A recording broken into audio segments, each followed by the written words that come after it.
Hello students, आज हमारे पास है third part of limits and continuity, जहाँ पे हम डिस्कस करेंगे सिर्फ और सिर्फ कंटिन्यूटी के बारे में। सो लिमिट्स में in our first video, in our second video we have discussed about various types of limits questions and how to deal with whether limit is existing or not existing।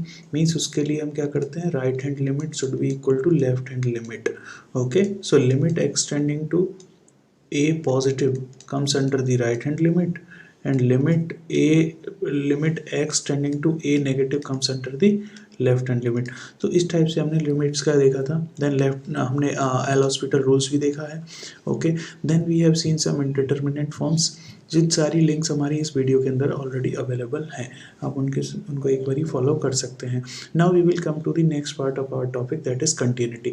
तो continuity का meaning क्या है कि कोई भी हमारे पास function है, अगर उस फंक्शन को हम प्लॉट करते हैं तो वो फंक्शन कंटिन्यूअस है या नहीं है। कंटिन्यूअस मीन्स उसके अंदर कोई भी डिसकंटिन्यूटीज नहीं है। फॉर एग्जांपल के लिए मान लीजिए आपके पास एक फंक्शन है f x is equal to tan theta और टेन एक्स, क्योंकि x का फंक्शन है। जब आप इसको प्लॉट करते हैं तो आपको पता है इसका प्लॉट हमेशा when tan x equals to 0 पे 0 होता है and after that it goes to infinite, it goes to like this and in case of negative x it goes to like this. Correct? तो इस टाइप की मेरी situation आती है। तो दिस इज पाई बाई 2। अब जब आप नेक्स्ट प्लॉट करते हो तो it use to come something like this, like this. तो आप देखो, जब भी odd multiples of pi by 2 आते हैं उस केस में मेरा 10 जो है ऑटोमेटिकली डिसकंटिन्यूस होता है। कैसे? यहाँ पे ऑटोमेटिकली प्लस इनफाइनाइट से इसकी वैल्यू माइनस इनफाइनाइट की तरफ टेंड हो जाती है। ठीक है, तो इसे कहते हैं हम डिसकंटिन्यूस। ओके, डिसकंटिन्यूस कहते हैं। जैसे एग्जांपल के लिए मान लीजिए आपके पास एक फंक्शन है f x is equal to sine x. अब जब आप साइन एक्स का ग्राफ प्लॉट करते हो तो आपको पता है साइन एक्स का ग्राफ समथिंग इस टाइप का होता है।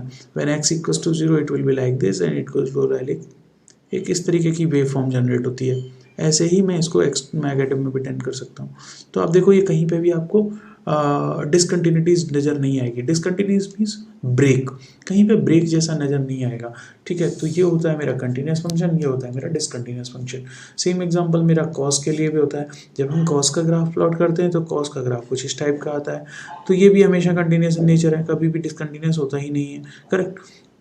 इट मीन्स बाय डिफॉल्ट इनके अंदर कोई डिसकंटिन्यूटी नहीं है, बट हाँ कई बार हम डिसकंटिन्यूटी क्रिएट कर सकते हैं, ये हमारे पास पॉसिबल होता है। क्योंकि मैं पहले भी कई बारी बोला हुआ हूँ और अभी फिर से एक बारी बताता हूँ कि फंक्शंस जो होते हैं, फंक्शन कभी भी प्री डिफाइंड नहीं वैल्यूज़ हैं। फंक्शन जो होते हैं वो क्या होते हैं, वो एक जनरेशन ऑफ आवर माइंड होती है। जैसे मैं कह सकता हूँ 1 प्लस साइन एक्स मेरा फंक्शन है, 2 प्लस साइन एक्स मेरा फंक्शन है, या 2 माइनस साइन एक्स मेरा फंक्शन है। तो फंक्शन तो कुछ भी हो सकता है। ठीक है, तो उस फंक्शन को ही हमें प्लॉट करके देखना है उसके अंदर कंटिन्यूटी रहेगी या नहीं रहेगी। बट क्या प्लॉट सफिशिएंट है कि प्लॉट मैंने कर दिया और वहाँ पर डिसकंटिन्यूटी दिखी तो डिसकंटिन्यूस है, अदरवाइज नहीं है। तो ये सारी चीज़ें देखने के लिए हमें क्या है, कुछ बेसिक आइडिया होना चाहिए कंटिन्यूटी का, कंटिन्यूटी चेक करने का। तो देखो क्या होता है basic idea of the continuity. तो सबसे पहले मान लीजिए मेरे पास एक फंक्शन है एफ ऑफ एक्स। ओके, और इसको मैं चेक करना चाह रहा हूँ एक इंटरवल में a, b के अंदर। ओके, मीन्स जो मेरा फंक्शन है उसको मैं चेक करना चाहता हूँ x belonging to a, b। अब आपको पता है ये है ओपन इंटरवल। ओपन इंटरवल का मीनिंग होता है a और b इसमें इंक्लूडेड नहीं होते हैं, और एक होता है इंटरवल कुछ ऐसा a, b, इसमें मीनिंग होता है a और b इंक्लूडिंग है। ठीक है, सो एक्सक्लूडिंग a b और ये होता है including a b, including a b. तो हमेशा याद रखना ये बिग ब्रैकेट और स्मॉल ब्रैकेट का क्या मीनिंग होता है। तो क्वेश्चन में आता है कि फंक्शन मेरा कंटिन्यूस है या नहीं है, तो उसके लिए हमें क्या करना पड़ेगा। फर्स्ट कंडीशन होगी condition 1,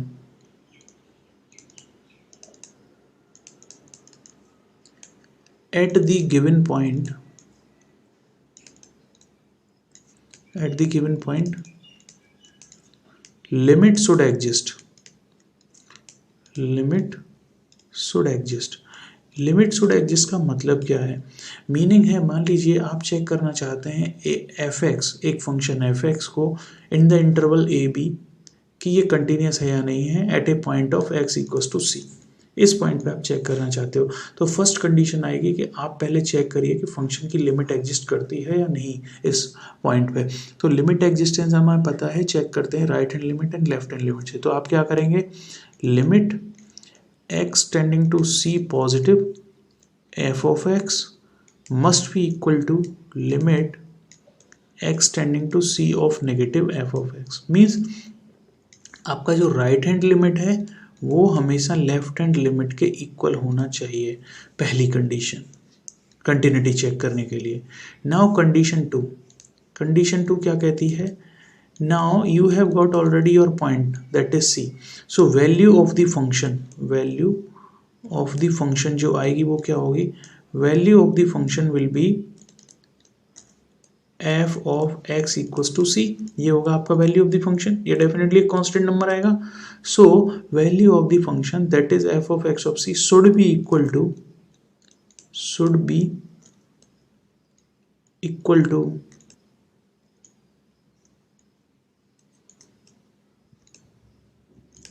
to right hand limit and left hand limit. देखो इनडायरेक्टली मेरे को पता है कि राइट हैंड लिमिट और लेफ्ट हैंड लिमिट को पहली कंडीशन है इक्वल होना चाहिए, करेक्ट। तो इक्वल होना चाहिए, उसके बाद लिमिट की जो वैल्यूज आ रही है वो वैल्यू ऑफ द फंक्शन होनी चाहिए। इसका मीनिंग होता है कि आपके लिए right hand limit should be equal to left hand limit is equal to value of the function. तो ये कंडीशन फुलफिल होनी चाहिए। अगर ये कंडीशन फुलफिल होगी तभी आप बोल सकते हो कि आपका फंक्शन कंटिन्यूअस है, अदरवाइज आप नहीं बोल सकते कि आपका फंक्शन कंटिन्यूअस है। तो जब भी आपको कोई फंक्शन दिया जाए उसकी कंटिन्यूटी चेक करने के लिए बोला जाए तो आप क्या करोगे, right hand limit left hand limit equal होना चाहिए, then their value should be equal to the value of the function. For example के लिए चलो मैं एक एग्जाम्पल ले लेता हूँ। मान लीजिए f of x is equal to mod x है मेरे पास, और मैं चाहता हूँ continuity at x equals to 0 पे चेक करना। तो देखो जब आप इसको बात करते हो तो मैं इसको f ऑफ x को ऐसे भी लिख सकता हूँ कि x if x is greater equal to 0 minus x if x is less than 0। बोलिए मैं बोल सकता हूँ कि नहीं, yes I can say, because जब जब आपका x पॉजिटिव होगा तो वो नॉर्मली fx में आएगा, और जब जब x नेगेटिव होगा तो उसमें माइनस साइन से मल्टीप्लाई होकर fx के अंदर जाएगा। क्यों, क्योंकि उसको ऑटोमेटिकली पॉजिटिव करना है। तो ये होता है मॉड का मेन वर्क। मॉड का वर्क क्या है कि पॉजिटिव वैल्यूज को तो एज इट इज निकालेगा, नेगेटिव वैल्यूज को और एक एक्स्ट्रा नेगेटिव साइन ऐड करके उसको पॉजिटिव क्रिएट करेगा। तो सबसे पहले हम बात करते हैं कंडीशन 1 की, लिमिट एग्जिस्ट करती है कि नहीं। तो limit x tending to 0 positive जब आप निकालते हो fx के अंदर तो आप देखिए क्या मिलेगा, x tending to positive number जब आप निकालते हो तो एक मिलेगा पॉजिटिव नंबर, बट वो जाएगा बहुत ही स्मॉल, ठीक है, नंबर स्मॉल, बहुत ही स्मॉल। मान लीजिए मैं कहता हूँ 0.001 आता है। अब आप बात करते हो लिमिट एक्सटेंडिंग टू 0 नेगेटिव की f ऑफ x। तो इस फंक्शन के लिए जब आप जाओगे तो ये वैल्यू होगी नेगेटिव वैल्यू जब मेरा माइनस एक्स के साथ मल्टीप्लाई करेगी, ठीक है, तो एक्चुअली होगा -1 मल्टीप्लाइड बाई नेगेटिव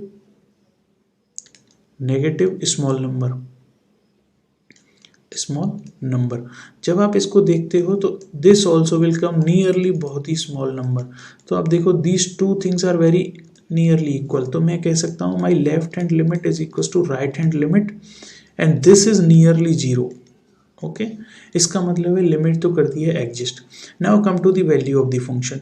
जब आप वैल्यू ऑफ द फंक्शन निकालेंगे means f of x equals to 0 put जब आप करेंगे तो आप कौन सा फंक्शन काम में लेंगे, x वाला, क्योंकि आपकी इक्वलिटी और ग्रेटर 0 के लिए ओनली x आता है। तो this value is 0, it means मैं कह सकता हूँ my right hand limit is equals to left hand limit is equals to value of the function, so f of x of 0। तो it means my function is continuous in nature. जब हम वैसे इसका graph plot करते हैं तो देखो graph कुछ ऐसा आते हैं, मॉड x का ग्राफ, हमेशा याद रखना मॉड x का ग्राफ कुछ ऐसा होता है।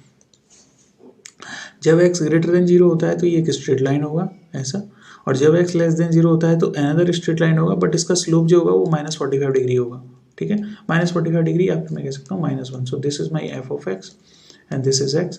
सो ये वाली लाइन है मेरी x ग्रेटर इक्वल टू 0 के लिए होगा, और ये वाली लाइन जो होगी वो x लेस देन 0 के लिए होगा। तो ये कंटिन्यूस होता है, और यहाँ पे शार्प ये क्या है, टर्न लेता है एट x इक्वल टू 0। तो x इक्वल टू 0 पे ये शार्प टर्न लेता है बस, बाकी इसका ग्राफ जो है टोटली कंटिन्यूस है। ठीक है। Come to next question. एक और हमारे पास एक प्रॉब्लम है। क्वेश्चन आता है हमारे पास कि for what value of lambda the function below is continuous at x by two. ठीक है, x is equal to pi by two. X equal to pi by two पे आप देखो वैसे भी इस फंक्शन में कुछ डिसकंटिन्यूटी जैसी दिख रही है, बट फिर भी हमको चेक करना है क्या फंक्शन वाकई में एग्जिस्ट करता है पाई बाई टू पे और इसकी जो है कंटिन्यूटी आती है। तो सबसे पहले अगेन कंडीशन वन मेरी क्या है, लिमिट एग्जिस्ट करनी चाहिए। लिमिट एग्जिस्ट करने के लिए चलो हम पहले बात करते हैं राइट हैंड लिमिट की। तो राइट हैंड लिमिट क्या कहेगा, limit x tending to pi by two positive, और pi by two positive means pi by two नहीं है, उससे कुछ एक्स्ट्रा है, तो कौन सा फंक्शन आएगा, ये वाला। तो this function is lambda cos x divided by pi by two minus x. जब देखो आप x का value pi by to put करते हो तो this will become lambda multiplied by cos pi by to divide by pi by two minus pi by to. So this is a zero by zero form. Zero by zero form में आप क्या करते हैं, L hospital लगाते हैं। तो L hospital जब आप लगाओगे तो ये आप क्या करोगे, differentiation of numerator divided by differentiation of denominator. जब डिफरेंशिएशन ऑफ डिनोमिनेटर करोगे तो आप करोगे D over D x of lambda cos x divided by D over D x of pi by two minus x. जब आप इसको solve करोगे तो आप क्या बोलोगे, lambda cos x will become minus lambda sine X. Correct, क्योंकि cos का डिफरेंशिएशन माइनस साइन होता है, और पाई बाई टू का डिफरेंशिएशन जब आप करोगे तो will become zero, because constant का डिफरेंशिएशन जीरो होता है, और माइनस एक्स का जब डिफरेंशिएशन करोगे it will come minus one. So it will become directly lambda sine X. Correct, और जब आप इस पर लिमिट अप्लाई करोगे तो it will become lambda sine pi by two, और so this will become lambda only. तो ये तो हुआ आपका राइट हैंड लिमिट। अगर लेफ्ट हैंड लिमिट की मैं बात करता तो अगेन मेरा फंक्शन क्या होता, limit x tending to pi by two minus, और आपका फंक्शन फिर से भी यही रहता। क्यों रहता, क्योंकि अगेन लेमडा जब एक्स जो है पाई बाई टू नहीं है, that case lambda cos x divided by pi by two minus x is the function. Again इस जब को आप इसको सॉल्व करोगे, अगेन आप देखते हो लेमडा बाई एक्स का वैल्यू पाई बाई टू जब आप रखते हो तो again it is a zero by zero form. तो जीरो बाई जीरो फॉर्म आएगा तो अगेन आपको क्या करना पड़ेगा, एल हॉस्पिटल लगाना पड़ेगा, then your value will come as a lambda only. तो आप देखिए your right hand limit is equal to left hand limit. Correct, now come to the value of the function. Value of the function का मतलब f of x equal to pi by two. आपको पता है जब x का value pi by to होगा तो question खुद बोल रहा है कि मेरा जब एक्स पाई बाई टू होगा तो वैल्यू वन लेगा, तो आप बोलोगे इसको वन होना चाहिए। अब आते हैं क्वेश्चन में कि क्वेश्चन कहता है कि कंडीशन है कि ये फंक्शन कंटिन्यूअस है, ऑलरेडी कंटिन्यूअस है, it means right hand limit should be equal to left hand limit should be equal to the value of the function. अब वैल्यू ऑफ द फंक्शन की अगर बराबर होना है तो मैं कह सकता हूँ my right hand limit is equal to left hand limit is equal to value of the function that is x equal to pi by two. जब आप इसको सॉल्व करेंगे you will get lambda is equal to one. So question में जो बोला गया था कि what is the value of lambda for which the function will be continuous at x equal to pi by to. So for lambda equal to one the function will be continuous. तो आप देख सकते हैं right hand limit left hand limit के equal हो जाती है, और उस केस में ही मेरे को लेमडा इक्वल टू वन के करस्पॉन्डिंग ये जो है कंटिन्यूटी जनरेट होती है। और फंक्शन की कंटिन्यूटी जनरेट करने के लिए अगेन मेरे पास वही दो कंडीशन है, condition one and condition two. तो आप इन दोनों कंडीशंस को लगाएंगे और दोनों को चेक करेंगे कि क्या ऐसा मेरा फॉलो हो रहा है। अगर नहीं हो रहा है तो डिसकंटिन्यूअस इन नेचर, अगर हो रहा है तो continuous in nature. Correct, okay. जैसे एग्जाम्पल के लिए मान लीजिए मैं एक एग्जाम्पल ले लेता हूँ। For example f of x is equals to, f of x is equals to मान लेते हैं मेरे पास एक फंक्शन है कुछ ऐसा, it will be x plus one if x is greater than zero, it will be minus x plus one if x is less than zero, and it will be zero if x equals to zero. देखो अगर आप इस function को देखते हो तो इसका graph कुछ कैसा बनेगा, तो जब x ग्रेटर देन जीरो है तो इसका ग्राफ होगा कुछ ऐसा। Correct, it will be passing through one when x equals to zero. तो और जब ये एक्चुअली इसको टच नहीं कर रहा होगा, ये बिल्कुल पास में होगा, एक पॉइंट मिलेगा हमको यहाँ पे, और दूसरा पॉइंट कहाँ मिलेगा, जब x लेस देन जीरो है तो उस केस में ये बोलता है कि it should be x plus minus x plus one. तो मुझे इस फंक्शन को थोड़ा सा क्रिएट करने के लिए चाहिए कि मैं x लेस देन जीरो है, तो उस केस में इसको मैं करता हूँ कुछ ऐसा, करो इसको जैसे कि ये लाइन मुझे मिले, ये line means something like this, ऐसा। अब ये लाइन क्या कहती है, जब x इक्वल टू 0 है तो -1 होना चाहिए, तो मीन्स कह सकता हूँ मैं -x -1, ये फंक्शन रखो आप इसको। तो -x -1 से क्या होगा कि इसका जो स्लोप आ जाएगा वो आ जाएगा पॉजिटिव, ठीक है, कुछ ऐसा, और ये ग्राफ बन जाएगा। तो आप देखो ऑटोमेटिकली इस फंक्शन में जब x इक्वल टू 0 आप पुट करते हो तो वैल्यू आती है 0, जब 0 से बड़ा करते हो तो x+1, कम करते हो तो x -1, ठीक है। तो इस तरीके से ये फंक्शन है, तो इस तरीके से ये फंक्शन है, it means it is something like this. तो आप जब -1 करोगे तो -2 आएगा, और एक्चुअली इस फंक्शन को और थोड़ा सा सही करो, ये फंक्शन अभी भी सही नहीं लग रहा है मेरे को, तो this function should be x -1 for x less than 0। Yes, now it is correct. जब आप -1 रखोगे तो इट विल बिकम -2, -3 रखोगे तो इट विल बिकम -4, तो ये इसी तरीके से इंक्रीमेंटल मोड में आएगा। Yes, now it is correct function. तो आप देखो यहाँ पे ऑटोमेटिकली मुझे डिसकंटिन्यूटी नजर आ रही है। तो जब मैं लिमिट एक्सटेंडिंग टू 0 पॉजिटिव रखता हूँ, मीन्स मेरी कौन सी होगी, right hand limit. Right hand limit जब मैं रखता हूँ तो आएगा मेरे को x+1 और इसकी वैल्यू आएगी पॉजिटिव, करेक्ट। और जब मैं लिमिट एक्सटेंडिंग टू 0 नेगेटिव रखता हूँ तो मेरा फंक्शन आएगा x -1 और इसकी वैल्यू आएगी नेगेटिव, करेक्ट। अब देखो यहाँ पे मेरी लिमिट ही एग्जिस्ट नहीं हो रही है, पॉजिटिव लिमिट नेगेटिव लिमिट होता है लेफ्ट हैंड लिमिट, तो right hand limit is not equal to left hand limit. तो जब right hand limit left hand limit के इक्वल ही नहीं है तो फंक्शन की कंटिन्यूटी का तो कोई सवाल ही नहीं होता है, तो ऐसा फंक्शन डिसकंटिन्यूअस इन नेचर होता है, ठीक है। तो इस तरीके से हम कंटिन्यूटी चेक कर सकते हैं। सो इस टाइप से आप कोई भी क्वेश्चन को सॉल्व करेंगे। Thank you.